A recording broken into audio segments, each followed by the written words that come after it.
물론 여긴 국민 라디오.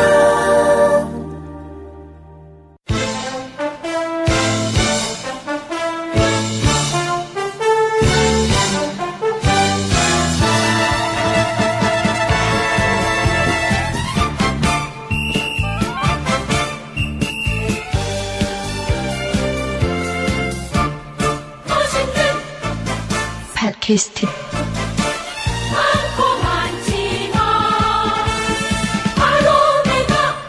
파랑담배다. 멋진 사나이 싸움에는 천하무적 사랑 뜨겁게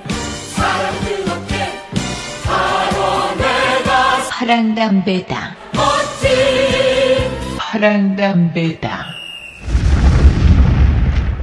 지간 정신 교육은 잊어라. 젊고 순수한 화랑담배.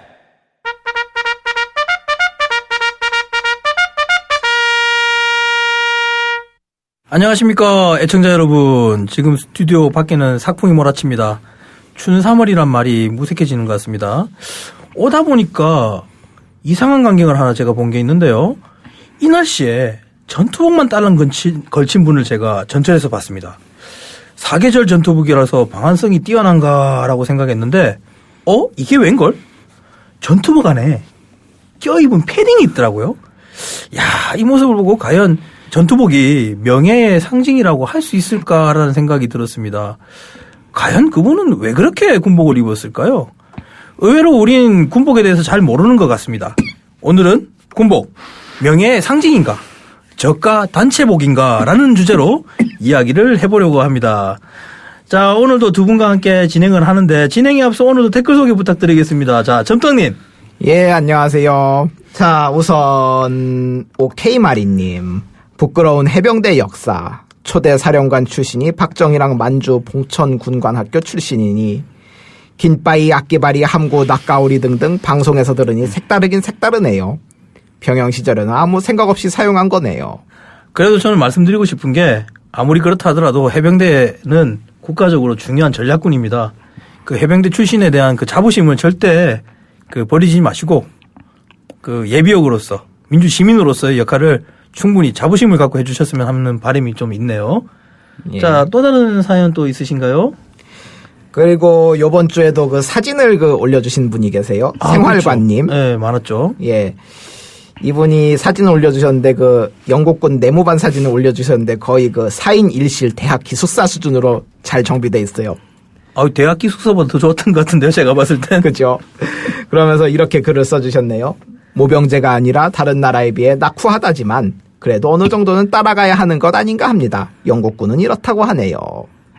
하긴 그거 보니까 예전에 2008년도인가 2009년도에 이런 연구 보고서가 하나 있더라고요. 각 국가별로 병사 개인의 개인 공간을 면적별로 나눈 게 있는데 우리가 생각보다 중국군보다도 면적이 개인 스페이스가 더 작답니다. 그 이상 작을 수 있을까요? 네, 그렇고 지금 현재 바뀐 신형 생활관 또한 마찬가지로 좁은 거는 마찬가지라 그러는데 좀 보면은 우리 국격이라든가 국력에 비해 그리고 또 우리 젊은 장병들의 사회적인 어떤 생활 여건들하고 비교했을 때 너무나 좀 빈약한 게 아닌가 아직까지도. 예. 그런 생각을 조금 하게 됐습니다. 예. 우리 육덕님 예. 사연 한번 들어보겠습니다. 예, 안녕하십니까. 예, 일단 보시면 방역 좀 합시다님. 아이디 좋다. 네, 아이디 좋네요, 아주. 예. 네. 편제나 무기 체계는 상당히 미국적인데 비해 내무생활 및 전반적인 군대 문화는 일본군과 비슷. 일본군 출신들이 우리 군대에 모처인 국방경비대부터 뿌리 껴가내서 그런 듯 결론은 첫 단추부터 잘못 채워짐. 맞습니다. 우리가 이제 8월 달이면 강복 70주년을 맞이하게 되는데 이제부터 프로 헤쳐서 단추들을 다시금 잠궈야 될 시기가 이제는 왔지 않느냐 그런 생각이 저는 좀 드는 것 같아요. 그렇죠. 예. 네. 그리고 그거에 이어서 어떤 네. 분이 약간의 반론을 올려주는데 탄제트님 군대에서 일본식 용어 최대한 순화하려고 많이 노력했습니다. 네. 이분 참고로 요새 군대인 것 같습니다. 근래 하신 분 네, 같아요. 네. 당직 때 방송으로 금일은 무조건 오늘을 강조해서 이야기했고 일석일조는 아침, 저녁 이렇게 강조해서 방송을 했네요. 특히 군수병으로 복무할 때 불출하다. 요즘 그것도 아직도 많이 쓰는 말인데 이걸 지급하다, 내어준다. 라고 적절하게 순환을 했고 네. 그 습관 덕인지 전역한 지 3년이 다 돼가는데 최대한 일본식 단어는 순화해서 말하거나 일본식 단어로 말하는 사람에 지적하거나 살짝 짜증내는 후유증이 좀 남았네요. PS로 행정병으로 복무해서 PC로 일일 보고나 주간 보고를 하는 상황이 있을 때 날짜만 바꿔서 결제를 한 걸 가라. 가짜죠, 보통. 그렇죠. 가라로 한다고 보고했는데 갑자기 글 쓰다 보니까 그게 생각나네요. 아, 근데 이 가라도 잘못된 거예요. 왜냐면 이게 가라가 가짜라는 뜻이 아닙니다. 참고로 일본어에서. 네. 빈. 예, 비어 있다는 의미예요. 그래서 맨손, 맨몸이라는 말을 수식할 때 많이 쓰는 단어인데 이것도 우리가 일본어를 오남용한 잘못된 사례 중에 하나겠죠. 그렇죠. 네. 예.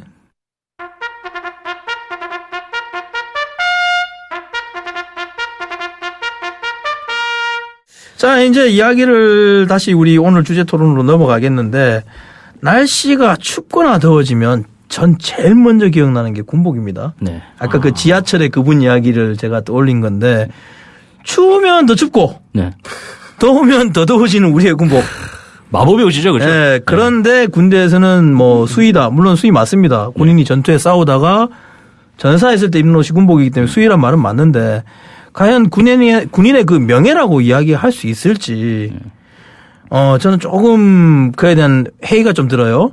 그래서 오늘 일단은 우리 군복의 역사부터 되짚어 보면서 우리 군복의 문제점들 그리고 군복과 관련된 얽힌 에피소드들 네. 그런 이야기를 좀 풀어나가면서 군복에 대해서 재미나게 한번 이야기를 좀 해보도록 하죠. 예. 자, 먼저 우리 점정님께서 예. 또 조사하신 게 있는데 한번 말씀을 좀 부탁드릴게요. 예, 저는 그 우리 군의 그 전투복 역사를 일단 그 간략하게 말씀을 드릴게요. 네. 그 국군의 그 전신인 그 국방경비대 창설 시에는 다른 아무런 물자가 없었기 때문에 그 구일본군의 군복을 그대로 그 착용을 했다고 해요. 네. 그러다가 46년도부터 그 미군의 피복 지원이 시작이 되고 네. 예, 우리 군이 그 독자 규격을 만들어서 그 군복을 제작하기 시작한 거는 54년부터입니다. 네. 그러고 뭐 중간에 저기 그 사소한 그 변화가 몇 개 있는데 65년도에 그 덧댐을 부착을 했어요. 그 야자에서 구르면 많이 훼손되는 무릎이나 엉덩이나 저기 팔꿈치나 이런데 그런 붙였다가 그게 67년도에 다시 싹 사라지고 네.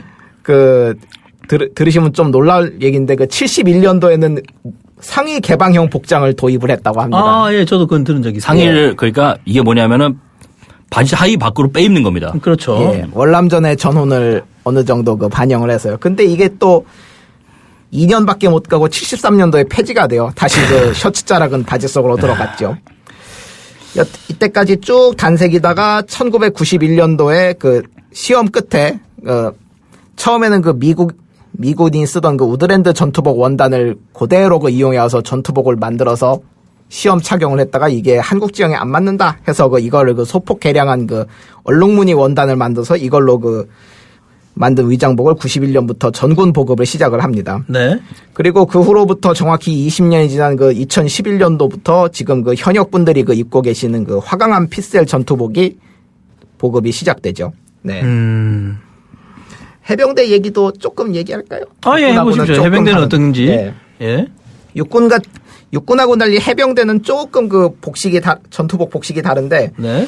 예, 60년대 초반에 그 지난 방송에서도 얘기했던 그 오키나와 속칭 오키나와 단색 작업복하고 그 덕헌터 위장복이 보급이 됐다가 그 요즘도 그 예비역 분들이 그 맞춰 입고 다니는 그 유명 그 특유의 위장복 있죠. 해병대 특유의 위장복. 아, 예. 그 넙직넙직한 그 큰 문이라고 하죠. 예. 그렇죠? 무늬가 붙어 있는. 그 큰 무늬 위장복은 77년도에 보급이 됐어요. 오, 생각보다 빨랐네요. 예. 보급이 됐던 거군요, 그게. 그러다가 그게 그 아까도 말씀드렸듯이 그 91년도에 그 육군하고 마찬가지로 얼룩무늬 위장 그 육군하고 똑같은 얼룩무늬 위장복으로 통일이 되고 그러다가 2011년도에 다시 그 해병대 독자 규격의 디지털 타이거 전투복을 보급을 받게 됩니다. 예. 자, 일단 내용을 이렇게 쭉 봤는데 몇 가지 재미난 게 있었어요. 그 보면은 그 덧댐에서 덧댐이 없어졌다라는 거. 그렇죠. 예. 이거 지금 솔직히 미군 전투복 아직까지 덧댐 방식 유지하고 있습니다. 있죠. 네. 그 이유는 미군은 실전을 많이 겪은 부대다 보니까 실전적인 요소들이 상당히 많이 녹아 있는데 실제로 그 해지고 닳고 이런 부분도 있지만 또 하나가 있어요. 그 여분천으로서 활용할 수 있는 부분이 있거든요. 다쳤을 때 뭐 지혈대를 맞는다라든가 아니면은 그 위장포 쓰거나 여러 가지 다양한 활동으로 쓸 수 있는데 이 실전적인 부분은 오히려 없앴다라는 게 오히려 우리는 개악을 했다라는 느낌이 일찍부터 우리 군복은 개악을 했지 않느냐는 그런 생각이 좀 맞습니다. 들어요. 그리고 또 하나 그 안으로 넣어 입다가 밖으로 빼 입었다가 안으로 집어 넣은 거. 예. 73년이죠, 그게? 그렇죠. 이게 세계적인 추세가 그렇게 또 갔었어요. 한동안 군복들이. 그런데 우리는 무슨 바람에 도로 집어 넣었는지. 근데 이게 일설이 있다면서요. 그 썰에 따르면은 아니 이거는 썰이 아니라 솔직히 그 딱 봐도 그 답 나오는 건데 그 70년대 6, 70년대가 어떤 시대입니까? 그 완전 그 냉전 최절정기죠. 대탕트 하기 전에. 그렇죠. 네. 그 거기에다가 우리나라 위쪽에는 그 북한 애들이 있어요. 네. 거기에다가 그 우리나라가 그 70년대 후반까지만 해도 북한보다 못 살았어요. 그러다 보니까 그 퍼레이드나 뭐 이럴 때 한국군 병사가 그 북한 병사보다 키가 작아 보이면 안 된다. 다리가 짧아 보이면 안 된다. 그런 측면에서 봤을 때 확실히 그 상의를 빼입으면 확실히 키가 작아 보여요. 네. 다리가 좀 짧게 보여서 그런 거죠. 예. 그렇죠? 뭐 요즘도 있지 뭐 다리가 길어 보이는 학생복. 네. 그때도 높으신 분들은 그거를 일찍부터 알고 그 중요시했나 봐요. 그래서 그 상의를 바지 안으로 집어넣는 복장을 다시 돌아갔다는 설이 있고 또 한 가지 이유로는 불량해 보인다. 네. 근데 그거는 표면적인 이유고 제가 들은 썰은 또 다른 게 있어요. 어떤 건가요? 이게 정말 중요해요. 장군 벨트 안 보인다 넣어라. 그렇죠. 지휘관의 벨트를 강조해 보이니까 그런 거. 아니 그 벨트를 꺼낸 그 상의 위에다 차면 안 되나요? 모르겠어요. 장군 벨트 안 보여서 그래서 그게 싫다라는 그런 말도 있었습니다. 자, 하여튼 뭐 그런 여담도 있는데 자, 그러면은 우리 그 군복의 일단 역사를 쭉 봤고 제가 이제 말씀을 드리고 싶은 건 지금 우리 디지털 군복까지 역사를 쭉 말씀을 하셨는데 한국군 군복의 문제점은 뭐냐면 너무 근시안적으로 모든 군복들이 나온다라는 거예요. 디자인 자체가. 예를 들면 우리가 아까 전에 저는 서두의 이야기를 드렸는데 패딩을 받쳐 입은 군인을 제가 이야기를 했잖아요. 그렇죠. 물론 예비군일 겁니다. 현역은 아닐 겁니다. 우리가 국방부에서 관련돼 있는 이 뉴스 기사들을 보면 신형 전투복 사계절이다. 그리고 뭐 뭘까요? 신형 방한복이 나왔다. 이제는 뭐 그 안에 전기 배선이 들어가 있어가지고 발열판이 있어 따뜻하다. 이게 온갖 자랑을 다 해요. 근데 정작 중요한 거 일단은 그 신형 방한복은 정말 잘 만들긴 잘 만들었습니다만 문제가 되는 게 뭔지 아십니까? 글쎄요. 이게 개인 피복이 아니에요. 부대 그렇죠. 부대 피복이구나. 피복이라서 돌려 입는 거예요. 네. 개인한테 없단 말입니다. 그러면은 병사들이 장병들이 우리가 입어야 되는 게 이게 돌려 입는 거니까 근무때 말고는 입을 수가 없어요. 그만큼 관리가 안 되겠네요. 관리도 안 되고 이제 그렇고 또 하나는 그래서 전투복을 사계절로 만들었다는 이야기인데 자 이거 한번 따지고 보면 우리가 전투복이라 그러면 미국이 항상 최첨단을 달립니다. 지금도 그렇죠. 우리가 그렇죠. 모르는 새로운 것들이 전투복부터 시작해서 무기까지 쭉 나오고 있는데 미국 전투복 과연 사계절일까요? 그럴 리가 없을 것 같아요. 아니에요. 미국은 사계절 아닙니다. 얇은 립스탑이라 해서 그 선이 가늘게 가 있는 전투복이에요. 하절기에 적합한. 체크무늬 있는 거고 말씀하시는 거죠. 미세하게. 이제 하절기에 적합한 얇고 가벼운 소재의 전투복인데 이 전투복 하나로 갑니다. 그러니까 미군이 과연 기술력이 우리보다 안 좋아서 그런 전투복을 입고 다닐까요? 그럴 리가요. 그럴 리가요. 아닙니다. 이유가 있죠. 원단을 연구하시는 분들의 이야기를 들어보면 원단의 소재의 특징은 하나로만 나갈 수 있답니다. 특정 기후에나 특정 지형에 맞춰서 한쪽을 맞춰서 기능을 발휘할 수 있는데 모든 기능을 접목하는 거는 어불성설이다. 불가능하다. 네, 한마디로 이야기하면 안 된다는 이야기죠. 완전히 기적을 바라는 건데 한국군이 사계절 전투복을 만들었다? 결국은 자랑질하고 싶은 거예요, 이건. 실제로 만들었다면 노벨상감 아닐까요? 그거? 그래서 작년에 2014년도에 기사들이 나왔죠. 유심하게 보신 분들은 알 거예요. 찜통 전투복. 누구는 또 땀띠 제조기라고 땀복이라고 이야기하시는 분들도 그리고 계셨고. 그 당시에는 우리가 흔히 보통 전투복을 여름철에는 팔을 걷어 입잖아요. 그렇죠. 근데 걷지 못하겠다고 하죠.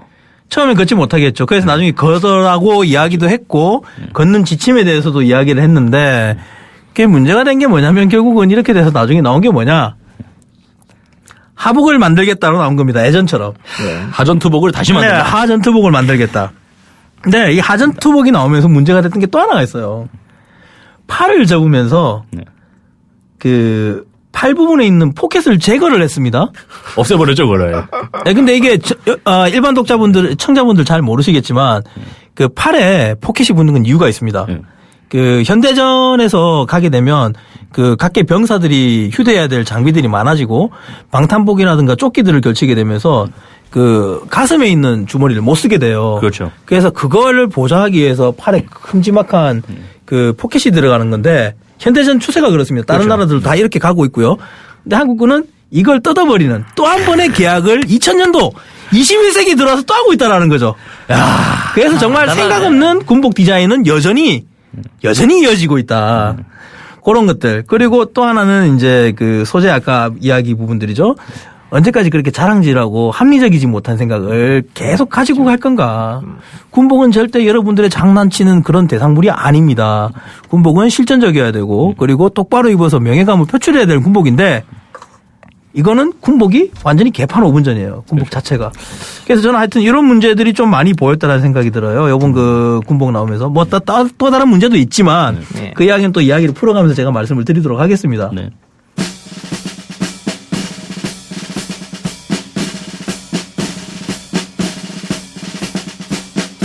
그리고 외국 군복 아까 일례 이야기를 좀 하셨는데 예. 외국은 이제 군복이 되게 빨리 바뀌어 나가요. 다양한 소재들이 나오고 있고 그 다양한 제품을 쓸 수 있게끔 바뀌는데 그 우리 군은 되게 이게 바뀌는 패턴도 늦지만 군복에 대한 개조라든가 예를 들면 특수부대나 임무에 맞는 군복들이 다양화되지 못하고 있거든요. 그렇죠. 물론 특전사 같은 경우는 특전복을 따로 있긴 합니다만 실제로 취재관에 가보셔서 아시겠지만 다들 예. 특전사분들 군복 그대로 입고 있던가요? 아, 요즘에는 특전사도 그 컴뱃 셔츠가 새로 등장을 했고요. 그렇죠. 근데 그게 공식 복제가 아니라는 아니죠. 거죠. 싸제죠. 자기가 사 입고 부대에서 통합해서 이렇게 사 쓰는 거니까. 흑복은 보급으로 나옵니다. 예. 그리고 대체로. 또 하나는 그 주머니 부분에 있는 벨크로 부분을 다 개량해서 뭐 여러 가지 패치들이나 작전 간에 그 구별을 해야 되는 그런 표식들을 붙일 수 있게끔 다 개조를 하고 있죠. 그렇죠. 얼마 전에 그 보니까 그 박근혜 대통령이 그 청해 부대 가면서 찍힌 사진을 보니 그 해군 UDT인가요? 네, 유지. UDT 복장은 미군 그 멀티캠 복장의 프로텍트 버전. 네. 최신형이죠. 무릎에 그 패드가 들어가서 예. 네. 그 안전 충격성을 충격에서 보호해주는. 그것도 실제로 직수입입니다. 그렇죠. 아니, 왜 우리 군이 남의 나라 걸 그렇게 사다 써야 되지? 그렇게 잘 만들었다는데? 그러게요. 세계적인 추세를 안 따르고 남의 거는 사 쓰는 건 좋아하고. 그게 좀 제가 봤을 때 문제가 있는 것 같아요. 뭐 이건 뒤에 제가 산업적인 요소에서 제가 따로 말씀을 드려야 될 실제로 부분인데. UDT도 그 얼마 전에 신형 위장복이 또 나왔습니다. 아, 있는데도 그걸 입는 거 아니에요, 지금? 그렇죠. 그러니까 이게 무슨 뻘짓인지, 과연, 진짜 저가 단체복이라는 개념밖에 없지 않은가라는 생각이 저는 확연히 들어요. 자, 하여튼 뭐 제 이야기는 이 정도입니다. 예. 자, 그리고 우리 일단은 뭐 군복, 일단 역사, 그 다음에 제 의견을 이야기를 했는데, 다시 원점으로 돌아가서 아까 전에 기능성이라는 이야기를 우리가 좀 했는데, 예. 우리 기능성 전투복 다른 분들은 어떻게 생각하시는지 제 의견은 이야기했으니까 각자 의견들 좀 부탁 좀 드리겠습니다. 뭐 솔직히 뭐 저야 뭐 저기 뭐 섬유공학자도 아니고 뭐도 아니긴 한데 뭐 저기 그 어디까 그 사용자 후기 입장에서 말씀을 드릴게요. 네. 뭐 솔직히 그 요즘 그 디지털 화감 같은 경우는 어떤지 모르겠는데 과거 저기 그 얼룩무늬 전투복 있지 않습니까? 아까 네. 말씀드린 그 우드랜드 전투복 뺏긴 그 90년대하고 00년대 지급됐던 거. 네. 그 중에서도 초기형에 해당되는 옷들이 있어요. 그 사이즈 표기가 호스로 나왔던 거. 1호, 2호, 3호, 3호. 아, 기억난다. 예, 맞아요, 맞아요. 숫자가 작을수록 큰 거예요. 네. 참고로. 그 아마 모르시는 분들 위해서 설명을 드렸어요. 근데 이렇게 이때 군복의 사용자 입장에서 제일 짜증나는 게 뭐였느냐? 핏이 안 나와요. 핏이 안 나온다는 말은 예. 다른 말로 설명드리자면은 한국인 체형에 안 맞습니다. 예. 아니, 근데 아까 설명하실 때 우리 지형에 맞춰서 만들었다고 했잖아요. 그거는 저기 그 어디까지나 그 원단의 색깔하고 위장 무늬를 우리 지형에 맞췄다는 얘기고 그 원단을 가지고 만든 옷은 그걸 입는 사람의 몸에 안 맞는다는 얘기죠. 체형에 안 맞는다. 네. 그렇죠. 바로. 지형이 아니라 체형이 안 맞는다. 왜 그러면 한국 표준 사이즈원이라든가 이런 데서 나오는 사이즈가 있었을 텐데. 전혀 그 고려를 안 한 것 같아요. 제가 경험한 것만 해도 물론 뭐 이론은 뭐 허리둘레 뭐 몇 센치부터 몇 센치까지 뭐 이런 식으로 그 치수 표기가 그 별도로 돼 있긴 돼 있었어요. 그때도. 근데 거기에 맞춰서 저기 거기에서 말하는 허리 사이즈에 맞춰서 바지를 고르면 어떤 현상이 벌어지냐면 허리는 맞긴 맞는데 허벅지에 완전히 그냥 짝 달라붙는 스키니진이 돼버리네. 그리고 심지어는 배바지가 되는 경우도 있습니다. 예. 아니 원래 그 군복 디자인은 배바지가 맞아요. 네. 그 골반 바지로 하면은 그 의외로 그 동작하기 불편합니다, 진짜. 그런데 그렇게 짝 달라붙는 전투복 입고 막 구르거나 막 이거 너무 힘들잖아요. 어렵죠. 그래서 그 다리 사이즈에 맞춰서 고르면은 또 허리가 엄청 남아요. 그래서 어떤 문제점이 생기냐면 그 많은 병사들이 그 이 보급을 받은 다음에 자기 허리에 맞게 그 수선을 합니다. 예. 한국인 체형을 전혀 고려를 안 했어요. 그리고 또 더 짜증나는 게 뭐냐 하면은 특이 체형자들. 예, 그거 와닿는다. 저도 특이 체형자였으니까. 예. 뭐 저도 그렇습니다. 근데 그 이 두 분하고는 그 비교도 안 될 정도로 그 특이한 체형을 가지신 분이 있었어요. 그분한테 받은 그 에피소드가 있는데 이거 진짜 눈물 없이 읽지를 못하겠습니다. 예, 한번 부탁드리겠습니다. 어떤 예. 에피소드인지. 이분은 참고로 시간 관계상 다는 소개 못하고 그 중요한 부분만 소개할게요. 네. 이분은 그 서울 광진구에 사는 그 별명을 동네 병신. 동네 병신. 예, 욕이 아니라 그 한자로 그 동네 안에 사는 병법의 신이라는 뜻으로 당명을 하셨어요. 네. 이라는 분인데, 이분은 그 병도 아니라 2007년도에 그 해군 부사관으로 입대를 하셨어요. 네. 그래서 2011년 6월에 제대를 하셨는데, 이분이 어느 정도로 특이 체형이셨냐 하면은, 입대 당시 신장이 190cm에다가, 와. 체중은 110kg. 이야. 그리고 신발 사이즈는 운동화 기준으로 330mm였습니다. 네. 특이 체형 맞긴 맞다. 이거 가능한 체형인가요? 근데 요즘에는 이런 분들이 생각보다 꽤 많아서. 예, 맞아요. 이분 같은 경우에가 아주 입대 시부터 피복 지급에 애로가 꼽혔다고 하는데, 다른 사람들은 피복 지급 다 받을 때 이 사람은 못 받고, 이 사람은 그 보급관들하고 관련자들을 따라다니면서 피복률을 일일이 알아서 그 자기 몸에 맞춰보고서야 그제서야 지급을 받다가 해요. 그리고 특히 그 중에서 제일 짜증났던 게 신발이었습니다. 이분은 기초군사훈련 때 전투하고 슬리퍼를 발에 맞는 거를 지급을 받지 못하셨습니다. 그리고 그거 어떻게 훈련을 받았습니까? 운동화 신고 했죠, 이분이야. 자기가 가져간 운동화로? 운동화는 보급을 받으셨대요. 네. 운동화는 맞는 게 있었네요, 그나마? 예. 단화하고 운동화는 발에 맞는 걸 보급을 받으셨대요. 그 외에 다른 피복은 어떤 문제가 있었냐면은 동계 체육복 하의는 발목이 드러날 정도로 다리가 기장이 짧았고 지급받은 전투복 하의 역시 마찬가지였대요. 칠부 바지네. 그렇죠? 예. 그리고 기초 훈련은 이런 식으로 넘어갔다고 치고 자대 들어가서도 고난은 계속되었습니다. 이분은 해군에서 정비사로 일하셨는데 네. 전투복 하의는 새로 구하지 못하고 군종병한테 받은 폐급 전투복을 잘라서 수선에 만든 걸 입으셨고, 예. 폐급을, 그것도. 예. 정비복 역시 마찬가지였어요. 본인 몸에 맞는 게 없으니까는 폐급을 재생을 해갖고서 길이를 맞춰서 입었대요. 그리고 신발 역시 고난이 꼽힙니다. 정비화는 제대로 된 것을 지급받은 적이 단 한 번밖에 없었습니다. 군생활 4년 동안.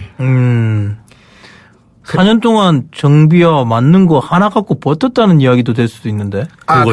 그 정비화 같은 경우에는 조금 부연 설명하는 게, 이게 예. 정비병도 의외로 신발 소모가 심합니다.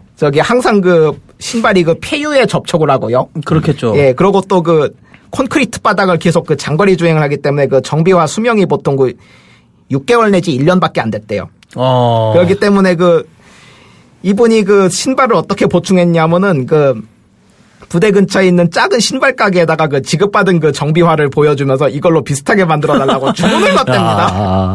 결국 자기 돈 쓴 거네.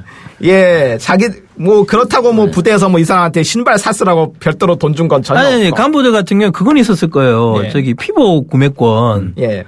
피복 구매권이 무의미했나요? 못 구했나 보네. 그것도 얘기가 있죠, 그거. 그렇죠? 예, 일단 초임 부사관 같은 경우에 피복 구매권이 없었고요. 네. 예, 그리고 설령 피복 구매권으로 구입이 가능한 품목이라고 하더라도 또 어떤 문제점이 있었냐면은 뭐라고 하시냐면은 군에서 보급되는 신발들이 운동화, 단화, 전투화, 정비화가 모두 사이즈 체계나 개념이 제각각이었답니다. 예를 들어서 내 발이 300이면은 네네. 300mm로 표기된 운동화를 신든 단화를 신든 전투화를 신든 정비화를 신든 이론적으로 문제가 없어야 되잖아요. 그렇죠. 그런데 이분이 써온 거를 그대로 받아보면은 당시 보급되던 285mm 22 보통볼 전투화는 사제 운동화 기준으로 290 내지 300mm를 신는 사람한테 맞고 네. 그리고 본인은 사제 운동화 기준 330mm였다고 하는데 이분한테 전투화 사이즈는 가장 잘 맞는 전투화 사이즈는 뭐였을까요? 그거보다 작은 거 아니었을까요? 305mm가 또 맞는다네요. 괴상했어요, 진짜. 그거 뭡니까 그거 도대체? 왔다리 갔다리 하네요. 일단은 예. 사이즈 관련된 거. 사이즈가 이렇게 신발 종류에 따라서 제각각이다 보니까는 이분 같은 경우에 구매권을 받아도 낭비해 가면서 직접 신어보면서 겨우겨우 발에 맞는 걸 해야 됐대요. 일단 이런 사례도 있었고, 네. 저 같은 경우에 제가 7년 동안 이렇게 있으면서 좀 많은 거 봤는데, 일단 전투복이 예전에 이거 옛날 분들 좀 있으실 거예요. 오래 입으면 보랏빛처럼 예. 살며시 다가왔지. 생뚱맞으시죠? 이 노래 왜 부르는지. 아니 전 대강 저는 알 것 같아요. 알겠어요. 전투복이 보랏빛 가수로 바뀝니다. 예, 갈색 부분이 그렇게 변했죠. 네, 무슨 카멜레온도 아니고 물이 쫙쫙 빠져버리고 하여튼 이런 부분 때문에 결국은 A급 하나를 모셔다 두고 나머지는 정말 더 엉망진창으로 바뀌어가는 그런 현상들이 있었는데 그것도 있었고 또 하나가 전투복 관련되면 역시 각이잖아요. 각에 대한 추억들이 또 있어요.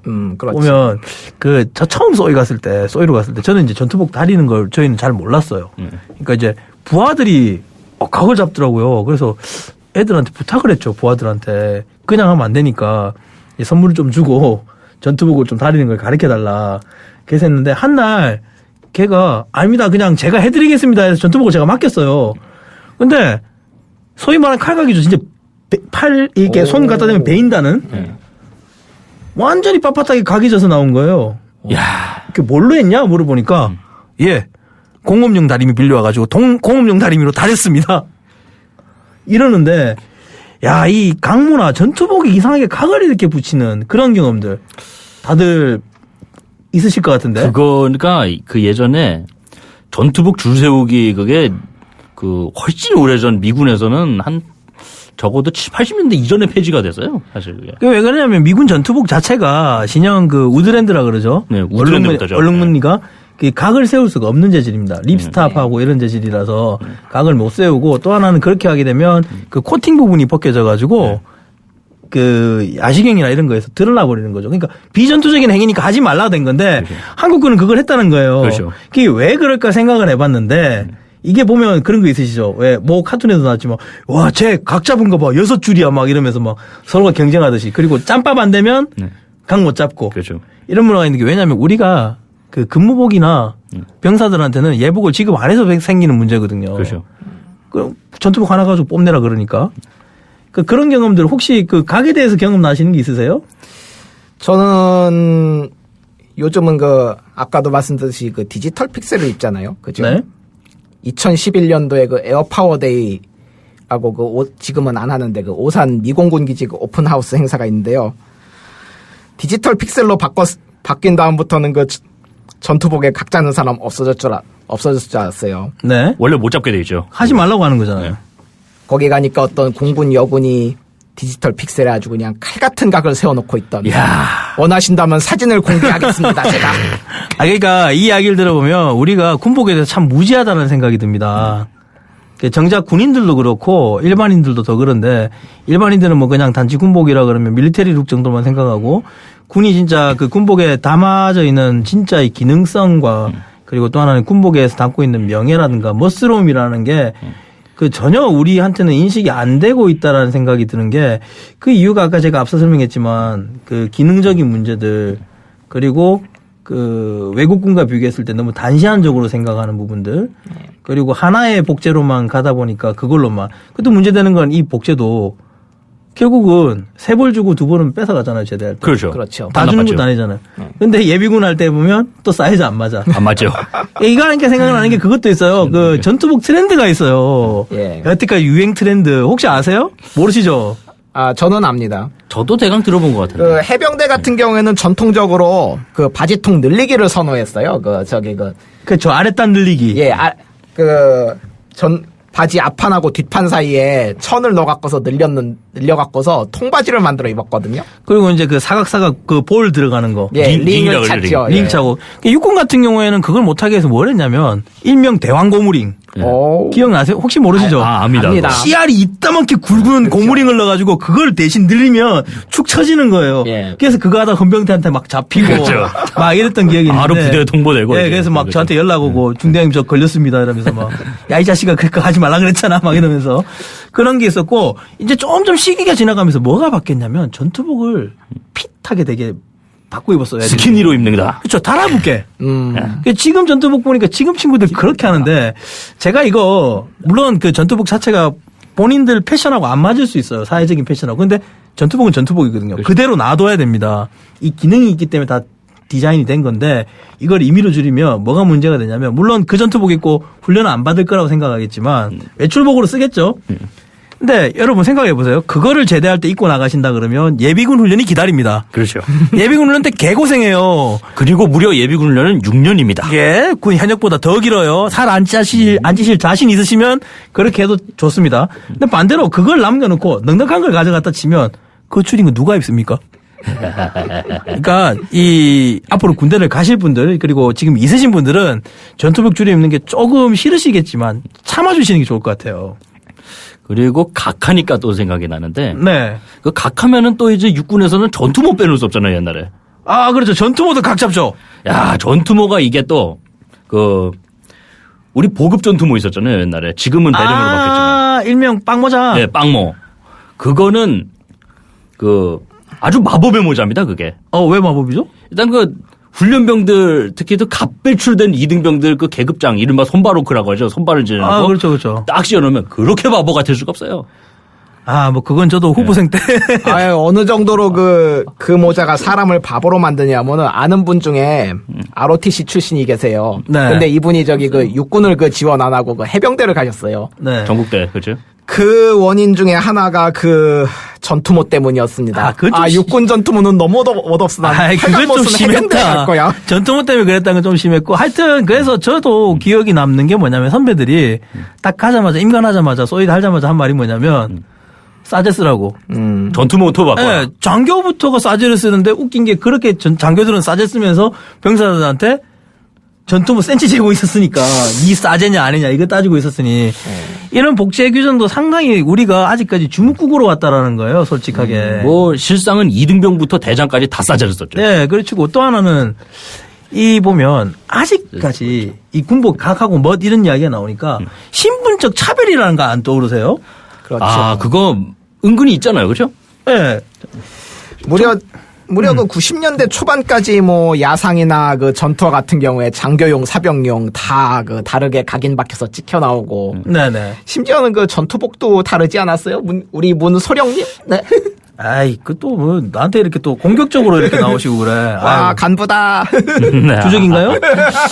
뭐 주적일 수도 있고 아닐 수도 있고. 하여튼 뭐 좀 오해가 있는데 일단 그 지금 군복은 간부용, 병용 나눠져 있지 않아요. 일단 아닌데 우리가 잘못 오해하고 있는 게 간부들이 사 입는 걸 이제 병들은 사 입지를 못하니까 그렇죠. 그걸 보고 간부용 따로 있다라고 생각하는데 일단은 간부용은 따로 없습니다. 없고 그 통합되어 있고요. 이제 문제가 됐던 건 뭐냐면 저는 아까 또 신형 전투복 이야기를 이걸 하려면 또 넘어가야 되는데 우리 그 전투모에 반짝반짝 계급장 붙이잖아요. 물론 철제 계급장. 철제 계급장 턱 하고 간부들. 그리고 계급장도 보면 목에 이렇게 탁 붙잖아요. 칼라에 붙이죠. 네. 칼라에. 그죠? 이게 신형 전투복에 와서는 안 한다 그랬었어요. 네.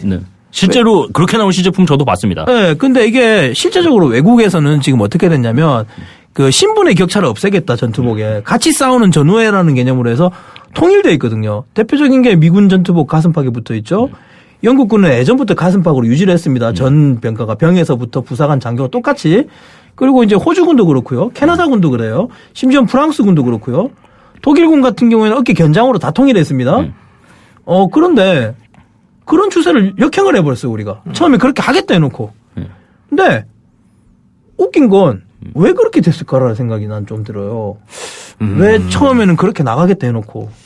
그게 제가 이거 실명 결혼해도 되나요? 국군의 원로이신 모 장군님의 발언을. 모 장군님이라 하시면 설마 연세 아주 많으신 그분요? 지금은 자꾸 하셨는데. 이야기를 한번 해보십시오. 어떤 분이 이야기를 하셨는지.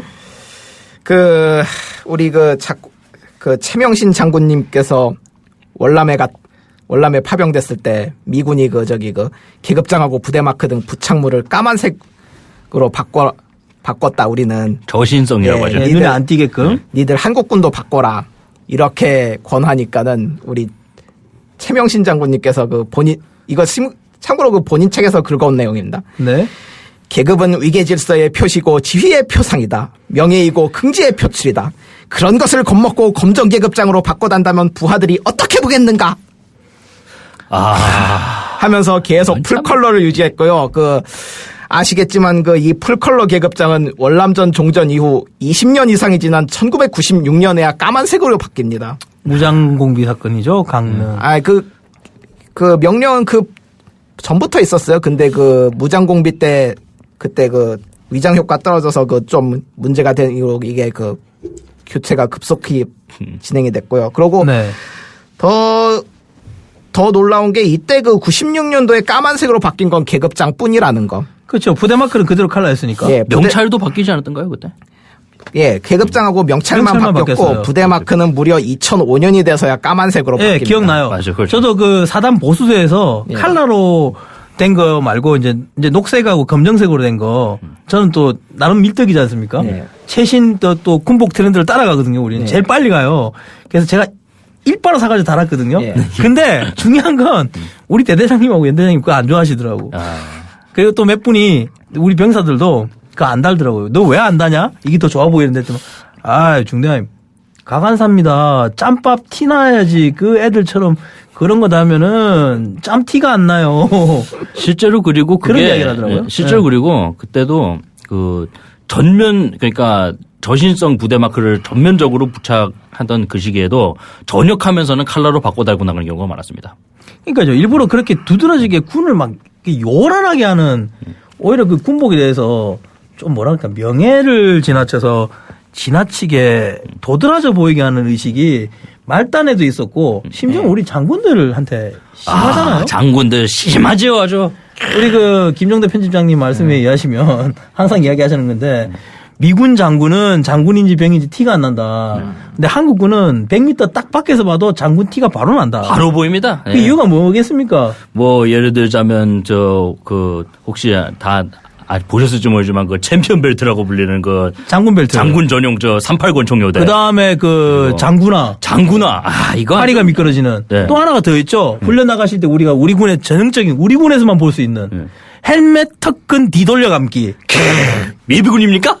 그러니까 턱근이 없어 장군들은 훈련 뛰는데. 턱근만 없어요. 이거 2002년도 훈련에서 실제로 나왔는데 미군하고 국군의 사단장이 같이 부교를 위를 건너와요. 근데 미군 사단장은 FM대로 방독면을 착용하고 있었거든요. 국군 사단장은 없었습니다. 중요한 건 다른 사진에 보면 또 이것도 있죠. 미군 사단장은 M4 소총을 각개매하고 계셨고 탄알집도 다 차고 계시고 헬멧 다 쓰고 심지어는 야투경 마운트까지 무거운 그까지 다 달고 나타나셨는데 한국군 장군님께서는 챔피언 벨트에다가 챔피언 벨트, 장군 벨트, 그다음에 헬멧, 턱근, 뒤돌려 감기. 그렇죠. 3종 세트를 하시고 지휘봉 들고 그러고. 그렇죠.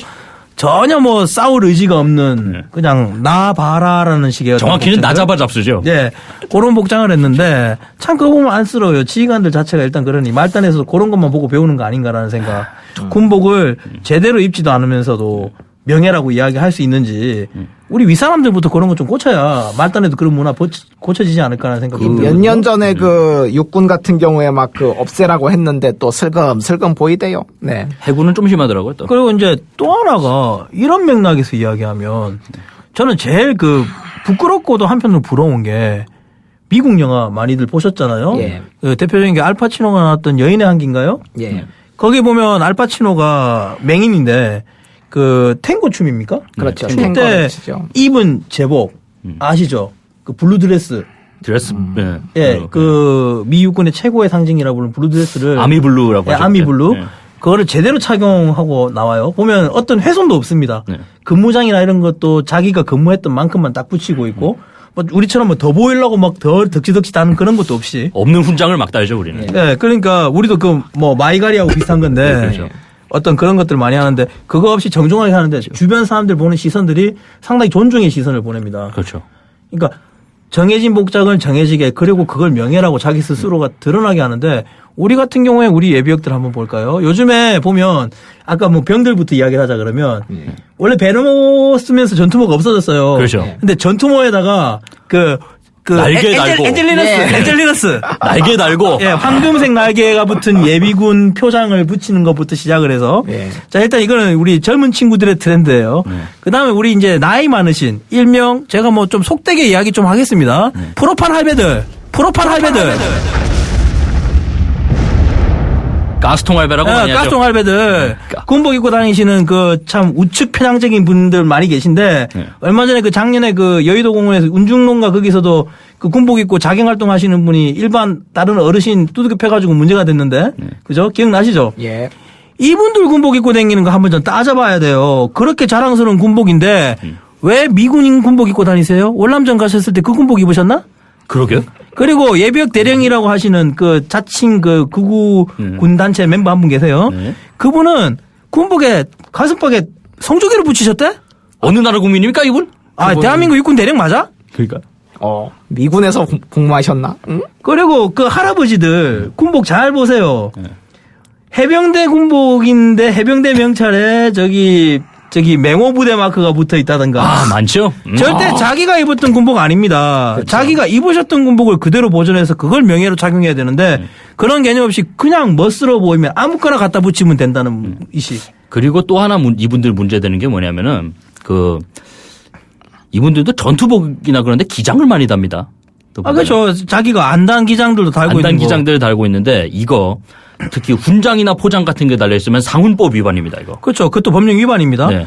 또 하나는 저 이것도 따져봐야 돼요. 이 분들 간혹 가다가 신형 전투복 입고 다니시는데 현용이잖아요, 그거. 예, 이제 신형 전투복이 풀린 지 얼마 안 됐습니다. 이제 근데 문제는 실제로 신형 전투복이 재작년까지만 해도 부족했거든요. 그렇죠. 근데 보면 그 여성 예비군 소대라든가 네. 일부 그런 군 쪽 관련돼 있는 원로 단체들 이분들이 신형을 입고 있어요. 현역도 못 입고 필요한 이제 예비군들도 지급 안 되는 군복을. 그러니까. 그러면 우리나라 법령이 그거 있죠. 군복 및 군 장군에 대한 단속법. 네. 군인 아닌 사람 못 입게 한다 그러잖아. 그렇죠. 네. 예비군 훈련 간 것도 아니야. 정치 집회야. 그렇죠. 그런데 그 군복 입고 왔다 이거지. 네. 왜 근데 그거 안 잡죠? 그러고서 2008년 촛불 집회 때 그때 예비군들 그 예비군 복장 착용하고서 실제로 그 군중들 통제하고 그럴 때는 그거는 또 단속 대상으로. 그러니까 이게 도대체 무슨 논리라는 거지. 군복에 과연 명예라는 게 들어있나 난 묻고 싶어요. 전 개인적으로 저는 아직까지 제가 그 후보생 때 받았던 전투복을 아직까지 고이 간수하고 있습니다. 하나도 훼손하지 않고 그대로 보관하고 있거든요. 그리고 이제 제가 현역 시절 때 계급별로 소위 중위 대위 때 또 입었던 걸 그대로 보관하고 있고 이제 그대로 전달해주고 싶고 그대로 이어주고 싶은데 그러니까 군복을 진짜 명예로 생각한다면 자기 군 경력 그 자체를 그대로 인정해야 되는데 그걸 안 한다는 것 자체가 문제인 겁니다. 그렇죠. 또 하나는 우리가 왜 이렇게 군복에 대해서 어긋나 있는 이중적인 잣대가 있는지 군복이 별로라고 이야기하면서도 과도하게 이런 장식을 하는 건 군복에 대한 이해 정리가 안 돼 있다라는 겁니다. 왜냐? 일단 첫 번째 이유가 기능적인 부분이 없죠. 그렇죠. 정책이 제대로 없죠. 그러니까 중구난방인 거죠. 주먹구구죠 완전. 네네네. 그러니까 당연히 그런 군복이니 민간인들도 군복 입고 오는 사람들 그게 좋게 보이겠습니까? 그냥 군복 입은 밀당 아니면은 프로판 할배로 보지. 저 작업복이라 생각하고 어디에서 그게 명예가 보일까요? 실제로 옛날에 그 국방색 단색 전투복은 작업복이라고 칭하던 적도 있었습니다. 그렇죠. 예전 작업복이라고 명칭을 했죠. 하여튼 뭐 이런 이야기 들어보면 솔직히 화가 나요. 제 모 방송에서 얼마 전에 군복의 명예 뭐 이런 내용을 하던데 한국군의 군복의 명예가 있습니까? 뭐 이런 내용들 그런 주제였는데 솔직히 그런 사례가 없어요. 그 넬슨 장군의 일하는 이동훈 씨가 장군이 저한테 아니라 제독이죠. 예, 넬슨 제독 해군이니까 예. 일할 예전에 이동훈 씨 저한테 이야기해 주셨죠. 예, 아시다시피 트라팔가 전투에서 넬슨 제독이 적탄에 피격이 돼서 돌아가시는데, 이 양반 같은 경우에 보통 해군에서는 전사자 발생하면은 수장 처리를 하잖아요. 근데 이분은 유언에 따라서 나는 영국에 와서 묻히겠다. 그래서 방부 처리를, 시신 방부 처리를 했는데 방법이 좀 특이했어요. 이분 입고 계시던 옷 그대로 럼주 통에 있잖아요. 예, 술통에다가 푹 담궈 갖고서 조금 비유가 그렇지 않지만 뱀술 만드듯이. 네. 그래서 그 상태로 영국까지 운구를 해왔다고 그래요. 그 덕분에 럼주에, 그 이후에 럼주에 붙은 별명이 넬슨 제독의 피. 그러니까 이런 문화적인 요소들이 서양 군대는 쭉 잘 이어져 나왔어요. 더 발전돼 나왔고. 그러면서 실제로 영연처리 부분에서도 드러나죠. 그렇죠. 전사자를 기본적으로 뭐 깨끗하게 이렇게 원래 살아있을 때 모습하고 보존한 것도 별개로 예복을 다 입힙니다. 심지어는 예, 예복. 테이킹 찬스라는 미국 영화에 보면 나오죠. 예, 나오죠. 네. 꽤 역사도 꽤 오래됐어요. 실제로 예. 이랬던 역사는. 근데 문제는 뭐 한국군은 이런 거는 고사하다라는 거죠. 이런 거를 생각할 수가 없어요. 뭐 물론 미군 같은 경우는 예복이라든가 근무복, 정복이 지급이 됩니다. 있죠. 예. 그래서 그런 문화가 있을지 모르겠지만은 일단은 한국군은 그런 존엄의 의미가 없어요. 과연 그러면서 군복이 수위라는 이야기만 해댈 수 있는지 모 방송국에서 이야기를 하신 건데 제가 죄송합니다. 그 방송에서 인터뷰 내용과 상반되는 내용을 지금 하고 있는데요. 제 양심상 제가 이 방송에서 말씀을 드리는 겁니다. 과연 저는 그런 이야기 할 수 없다고 생각해요. 현 상황에서는 좀 어렵지 않을까요? 아무래도. 그렇죠. 뭐 신뢰 중에 아까 최명신 장군 같은 경우에는 돌아가실 때 유언이 군복을 입은 채로 묻어달라는 또 이야기가 있어서 나름 우리식의 어떤 명예를 유지한 게 아닐까라는 이야기도 있긴 하지만 해병대 사령관 신현준 장군도 돌아가셨을 때 군복을 입고. 예. 그렇죠. 근데 극히 일부입니다. 실제 어느 군 장교 출신이나 말단에 있는 분들이 그런 의식을 가지고 있을까요? 그러면서 군복 명예다 이야기하고 우리나라 군복 좋다. 자랑만 가득 늘어놓는 이런 형국들 정말 제가 봤을 때 슬픕니다. 아까 예복 이야기 나왔는데 아까 오늘 우리 댓글 중에도 있었지 않나요? 군복 주제 이야기하겠다고 했더니만 어느 분이셨죠? 댓글 다신 분이? 그분이 아까 말씀드렸는데 그네 누나님인데. 그네 누나님. 네. 우리 군 병사들 근무복 이야기를 하셨어요. 저도 이게 참 통감 가는 이야기인데 아까 전에 우리 각세하고 쓸데없는 전투복은 싸워야 될 옷인데 그렇죠. 그런 옷에서 그런 짓을 한 게 왜 그러냐면 마땅히 딱히 입고 나갈 게 없습니다. 없죠. 그 전투복에다 멋을 내야 돼요. 그러니까 근무복이 있으면 근무복을 차려입고 깔끔하게 나가면 되는데 이게 병사들한테 지급이 안 됩니다. 참고로 말씀드리면 장교들도 10년 이상 장기 복무자한테만 그 쿠폰을 줘요. 실제 저 같은 경우에 그리고 실제로 육군은 입을 수 있는 게 고군반을 가야지 입을 수 있잖아요. 고군반을 입어서 입는데 중요한 건 그것도 주는 게 아니라는 거죠. 사서 입는 거예요. 예, 그래서 제가 강원도 고성에 근무했는데 3일 남겨놓고 명령을 받았어요. 3일 내에 그걸 맞춰 입어야 되지 않습니까? 그렇죠. 어떻게 하시는지 아세요? 소수문을 했습니다. 강원도 내에. 찾아보니까 강릉시 한 곳에 교복집에서 강릉시 제 큰 사이즈잖아요. 네. 한 개를 가지고 있으시대. 교복 아저씨가. 그래서 그 교복 아저씨한테 제가 급하게 사서 입고 내려갔거든요. 정말 피도 없었습니다. 간부도 이렇군요. 그러니까. 네. 근데 병사들한테 줄 게 당연히 있겠습니까? 이런데. 있을 리가요. 일부 이제 국직부대나 이런 분들은 주는데 없어요. 그러니까 아니면 차라리 자위대 같은 경우에는 물론 근무복도 주지만 아예 이럴 경우 어떻게 대처를 하냐면 사복 입고 나가라 그럽니다. 차라리 군복 입고 딴짓 하지 말라고 이야기하지 마시고 병사들 자유롭게 사복 입고 차라리 내보내는 게 더 낫다고 생각해요, 저는. 그러니까. 그러면서 뭐 군복 규정이 복장 군기가 어떻고 외적 군기가 어떻고 제대로 주고 이야기를 하지. 헌병들이 주로 잡는 상황 중에 하나죠, 그것도 그리고. 예. 네. 하여튼 이런 부분 저 솔직히 아까 전에 그분 이야기 나왔으니까 드리는 말인데 참 안타까운 실정입니다. 자, 다른 분들 또 뭐 이런 거 관련돼서 또 혹시 생각 있으신 거 있으세요? 기억나시는 거? 뭐 이거도 그렇고 무엇보다 보급에 좀 문제가 많아요. 실제로. 그죠. 그 보면은 아까 점장님께서 사이즈 얘기하셨는데 지금은 그래도 사이즈가 좀 그래도 세분화돼서 나옵니다. 그렇죠. 키하고 사이즈하고 별도로 이중표기로 나오니까. 남군용, 여군용도 따로 있고요, 요새는. 네. 근데 이게 과연 제대로 보급이 되느냐. 실제로 TV에서 군 홍보하는 거 보면 육군훈련소에서는 아주 첨단 시스템으로 사이즈 다 체크해갖고 종이 쪼가리 하나 들고 갑니다. 그러면은 그대로 줍니다. 근데 자, 지금도 그런지 모르겠는데 2005년에 제가 기초군사훈련을 받으러 갔습니다. 전 보충역이었기 때문에. 그때부터 원래는 보충역은 예비군복을 안 줬는데 그때부터 처음으로 주기 시작했거든요. 그러면 예비군훈련 때 뭐 입어요? 사서 입으라 사서 이거지. 입으라는 거죠. 네. 완전 차별이네? 네, 차별이죠. 네. 그래서 그게 문제가 돼서 2005년도에 기초군사훈련 받는 사람들부터는 주기 시작을 했는데 문제는 사이즈 줄자 가지고 대충 잽니다. 시간도 가뜩이나 없는데. 그렇겠죠. 훈련 시간에 네. 척방하니까. 개인 정비 시간 쪼개서 사이즈 재고 과연 그게 또 사이즈 맞게 쟀느냐 모르죠. 맞게 쟀는지. 네. 그래서 제대로 안 나오죠. 그러니까 그런 것도 있고 그 아까 말씀하신 것 중에 제가 대신 정리를 하자 그러면 군복은 옛날 구형군복을 주는데 명찰은 신형전투복 명찰을 줬다는 거 아니에요. 네, 살아있습니다. 그 이야기는 뭐냐면 제가 봤을 때 이런 의식이 또 하나 보이는 게 차별의 연장선이에요. 결국은. 이거 쌓여져 있으니까 이거 입고 나가라. 그리고 명찰은 이제는 과거에 구형을 안 만들으니까 신형 갖다 그냥 줘버리고 붙이는 건데 이분들 예비군련 나가면 똑같이 예비군련 받아야 됩니다. 그렇죠. 그럼 현장에서 눈에 보면 띄어요. 예비군 기간은 6년 더 깁니다. 현역보다. 그 기간 동안 남들하고 차별된 복장을 입고 한다는 건 차별의 연장선으로 그 연장선에 도장을 확실하게 박아버리는 거예요. 낙인이죠. 일종의. 그렇죠. 그러니까 이 좀 더 그 복지 부분에 대한 이런 인식으로 가지고 군복에 대한 어떤 차별성이라든가 이런 것들 개선돼야 될 거고 또 아까 말씀드렸던 거 군복 가지고 절대 자랑질 하지 마라. 하기 전에 좀 더 생각해봐라. 그리고 꾸준히 연구 좀 해라 제발. 실전적인 전투 방법으로 고려해라. 그리고 개조하지 않아도 될 만큼. 그렇죠. 그렇게 되고 군복의 규정이 철저히 지켜주고 현실적인 법령이 나와줘야 일반 시민들이 그 군복에 대한 멋스럽다. 아, 군복이 정말 우리를 지켜주는 옷이다. 라는 인식을 갖지 않겠습니까? 그렇죠. 그런 거 없이 지금 이런 식으로 간다 그런다면 대한민국의 군복은 항상 저가 단체복에 머무를 수밖에 없다는 생각. 저는 이걸로 오늘 방송을 정리를 하는 걸로 하도록 하죠. 네. 예. 자, 저희들 오늘 조금 업돼서 좀 지엽적인 이야기도 많이 나왔는데 군복에 대해서 여러분들도 조금 더 애청자분들도 좀 더 따뜻한 느낌으로 좀 더 받아들여 주셨으면 하는 바람으로 오늘 방송 마치도록 하겠습니다. 자, 시청자 여러분 감사합니다. 감사합니다.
국민 라디오 지지하는 4가지 방법 아시나요? 다운로드하기, 별점 주기, 댓글 달기, 구독하기. 국민 라디오를 보다 많은 이들에게 전할 수 있는 가장 손쉬운 방법. 다운로드하기, 별점 주기, 댓글 달기, 구독하기. 잊지 마세요. 다운로드하기, 별점 주기, 댓글 달기, 구독하기.